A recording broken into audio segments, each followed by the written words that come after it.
வணக்கம். இன்றைய ஆழமான அலசலுக்கு உங்களை வரவேற்கிறோம். வணக்கம். இன்னைக்கு நாம வெற்றி, மனநலம், அப்புறம் இந்த சமூக அழுத்தங்கள் இதுக்கு நடுவுல இருக்கிற ஒரு சிக்கலான உறவை பத்தி பார்க்க போறோம். ஆமா, குறிப்பா ராப் கலைஞர் ரஸ் இருக்காரு இல்லையா, அவரோட ஒரு யூடியூப் நேர்காணல்ல இருந்து கிடைச்ச சில விஷயங்களை வச்சு பேச போறோம். சரி, அந்த நேர்காணல் தான் நம்மளோட இன்றைய ஆதாரம். நோக்கம் என்னன்னா, வெளியில பெரிய வெற்றி அடைஞ்சும் ஏன் சிலருக்கு உள்ளுக்குள்ள ஒரு வெறுமை இருக்கு.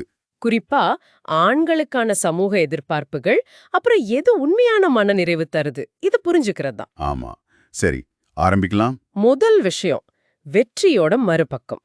ரஸ் பிளாட்டினம் ரெக்கார்ட்ஸ், பணம், புகழ்னு எல்லாம் கிடைச்சும் மனசளவுல வெறுமையா உணர்ந்ததா சொல்றாரு. ஆமா, இது கொஞ்சம் ஆச்சரியமா இருக்கலாம். வெளியிலிருந்து பாக்குற அங்கீகாரம் ஏன் அந்த உள்ள இருக்கிற வெற்றிடத்தை நிரப்பல? அவர் நினைச்சதெல்லாம் கிடைச்ச பிறகு கூட திருப்தி இல்லேன்னு உணர்ந்த அந்த தருணம், அது எப்படி இருந்திருக்கும்?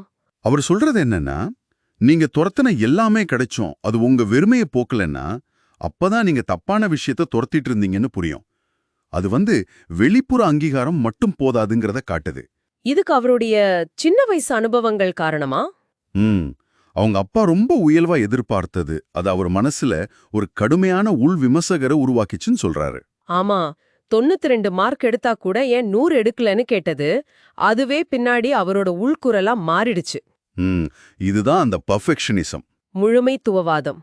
சரி, எது செஞ்சாலும் அது போதாது, இன்னும் வேணும்ன்ற ஒரு உணர்வு. அதேதான். அந்த உள் விமர்சகர் ஓயாம பேசிட்டே இருப்பாரு. இதனால உதவி கேட்கறது கூட ஒரு தோல்வி மாதிரி தோணும். இதோட சேர்ந்து சமூக ஆண்கள் மேல வைக்கிற எதிர்பார்ப்புகளும் இருக்குல்ல.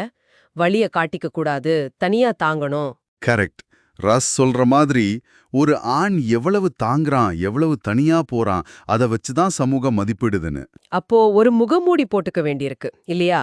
அந்த ராக் ஸ்டார் முகமூடிக்குள்ள அவர் போராட்டங்களை மறைச்சிருக்காரு. ஆமா, ஆனா எவ்வளோ நாளைக்கு? ஒரு கட்டத்துல அது உடையுது. அவருக்கு அந்த ஐரோப்பிய இசை பயணத்தை ரத்து செய்யற அளவுக்கு மன அழுத்தம். அந்த உடைவு தான் ஒரு திருப்பு முனையா. வலிய அடக்கிறது வேலைக்கு ஆகாதுன்னு புரிஞ்சு. ஆமா, சிகிச்சையை நாடினது. முதல்ல தயங்கினாலும் அந்த முழுமைத்துவவாத எண்ணத்தை தாண்டி ஒரு தெரபிஸ்ட் கிட்ட போனது ரொம்ப முக்கியம். இசை அவருக்கு ஒரு வடிகால் மாதிரி இருந்திருக்கு, ஆனா அதுக்கும் ஒரு எல்லை இருந்திருக்கு. நோபடி நோஸ் மாதிரி பாட்டெல்லாம் உதவிக்கான குரல் தான். ஆனா அது வெறும் பாட்டா மாறிடுச்சே தவிர உண்மையான வலிய குறைக்கலன்னு உணர்ந்திருக்காரு. அது ஒரு முக்கியமான பாயிண்ட். கலை உணர்வுகளை வெளிப்படுத்த உதவும், ஆனா அது சிகிச்சைக்கு மாற்று இல்ல. பாட்டு வெளியே வந்தும் வலி போகாதப்ப அது வெறும் கண்டென்ட் ஆயிடுச்சோன்னு தோணிருக்கு. சரி, இதுக்கப்புறம் வலிமையை அவர் எப்படி பார்க்க ஆரம்பிச்சாரு? எல்லாம் தெரிஞ்ச மாதிரி காட்டிக்கிறதுல இருந்து தன்னோட பலவீனங்களை எதிர்கொள்ற தைரியம்தான் உண்மையான வலிமைன்னு புரிஞ்சுக்கிட்டாரு. அதைத்தான் க்ரோயிங் டவுன், அதாவது அகவளர்ச்சிக்கு முக்கியத்துவம் கொடுக்கறதுன்னு சொல்றாரு. தன்னையே எதிர்கொள்ள பயப்படுறவன் எப்படி வலிமையானவனா இருக்க முடியும்னு கேக்குறாரு. ஆமா, அந்த அகவளர்ச்சி அதுதான் சுயமதிப்ப வெளியில தேடாம உள்ளுக்குள்ள தேட வச்சிருக்கு. ஃபோர்ப்ஸ் லிஸ்ட், அம்மாக்கு வீடு வாங்குறது, இதெல்லாம் கூட அந்த சுயமதிப்பை கொடுக்கல. அது திருப்தி தராதப்போ வெறுமை இன்னும் அதிகமாயிருக்கு. அப்போதான் சுய ஒப்புதல், சுய இரக்கம் இதோட முக்கியத்துவம் புரியுது. அதாவது நம்மள நாமே ஏத்துக்கிறது, நம்ம மேலேயே கருணை காட்டிக்கிறது. கரெக்ட். இதுக்கு நடுவுல அந்த அடையாள சிக்கல்களும் வருது. அப்பா அம்மா விவாகரத்து, மியூசிக் இண்டஸ்ட்ரியில வெறுப்பு, இதெல்லாம் குடும்பத்தை காப்பாவன் எல்லாரும் விரும்புறவன்ற அடையாளத்தை ஆட்டி பார்த்திருக்கு. அப்போ ஒரே ஒரு அடையாளத்தை நம்பி இல்லாம ஒரு நெகிழ்வான அடையாளத்தேவன்னு உணர்ந்திருக்காரு. ஆமா, பல பரிமாணங்கள்ல நம்மள பார்க்க கத்துக்கணும். கடைசியா அந்த சுய இரக்கம்.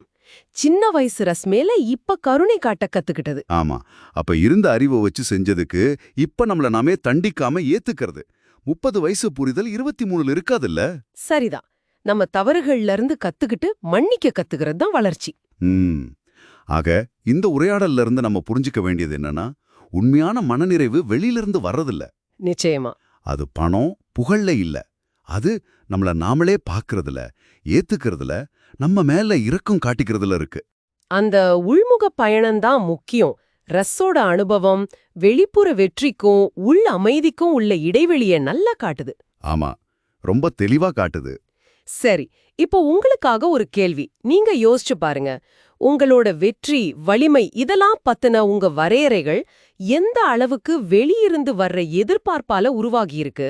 உங்க உள் உணர்வுகளுக்கு நீங்க எவ்வளவு மதிப்பு கொடுக்கறீங்க? உங்க பலவீனங்களை ஏத்துக்கிறதுலயும் உங்க மேலேயே நீங்க கருணை காட்டிக்கிறதுலயும் இருக்கிற அந்த உண்மையான வலிமையை பத்தி கொஞ்சம் யோசிங்க.